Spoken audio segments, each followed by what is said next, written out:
judge has done exactly what she has been sworn in to do, which is the responsibility to deliver justice in good time.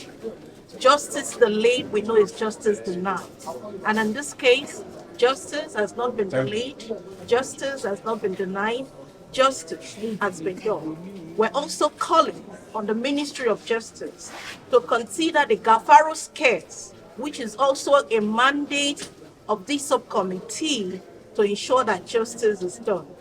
It has to be dealt with expeditiously.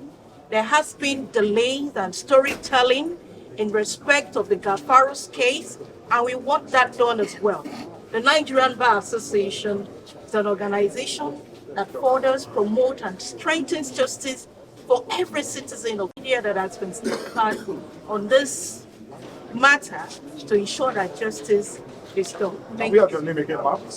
My name is Abiye Tam George.